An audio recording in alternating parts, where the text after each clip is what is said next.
Welcome to 5 Good Minutes. You're listening to today's inspirational message, looking at the Messianic Psalms With Dan Irvin. Psalm 35, 19 through 21 says this: "Do not let those gloat over me who are my enemies without cause.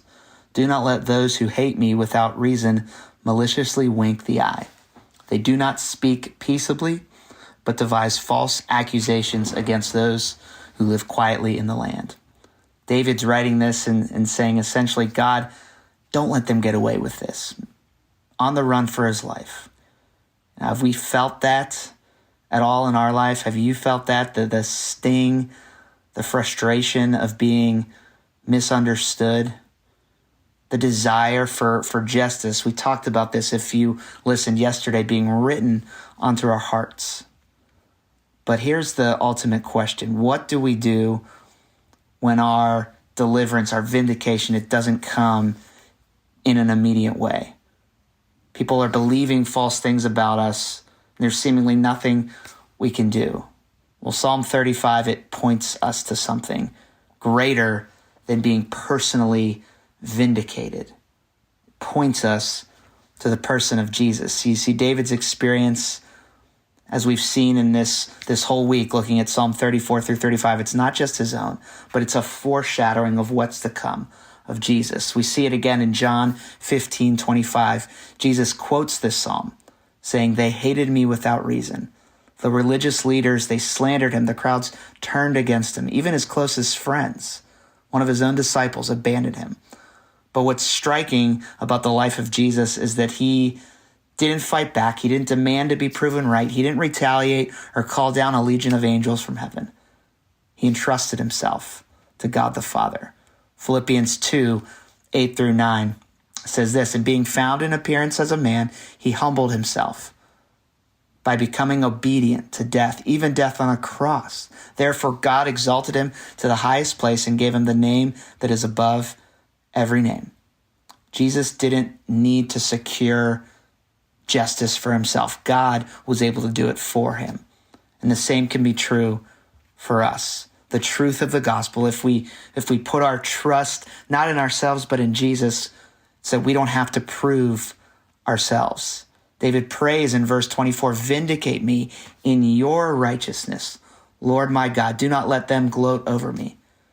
In Christ, we have something even greater than being proven right in this world. We have the righteousness of Jesus imputed on ourselves.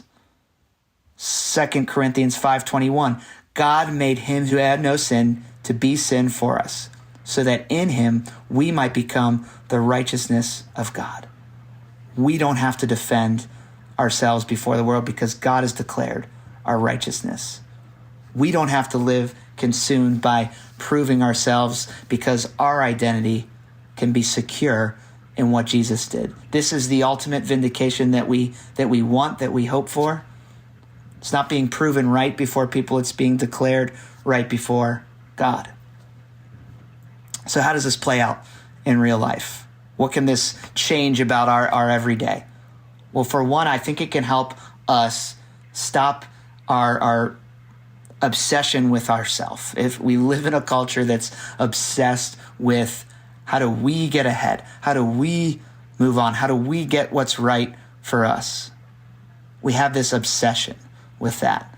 But the reality is, when we trust God, when we know the truth, we know that he is the only one that can set things right in his time, whatever wrong is happening to us. And this also means that we have the freedom. We're freed up to love people that don't love us back, our enemies. God has secured our vindication. We don't have to seek revenge against those who mistreat us, misrepresent us. We don't have to spend our whole life trying to get even. We can extend grace, even when it's undeserved, knowing that that's exactly what Jesus did for us. We can rest. We can rest in God's justice, knowing that things might not happen in the time or the way we expect, but God promises that nothing can escape his justice. Every wrong will be made right at the cross, at the final judgment when Jesus comes back. Psalm 35 ends in this way. David's words, "My tongue will proclaim your righteousness, your praises all day long." Worship, understanding who God is, proclaiming his righteousness, not our own. That's the hope of Psalm 34 through 35, and that's the hope of the gospel as we see it connect to Jesus.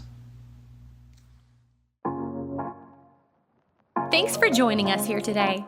There's a lot of great content to explore on Orchard Hill Plus and on the Orchard Hill main feed from the weekend. Have a great day.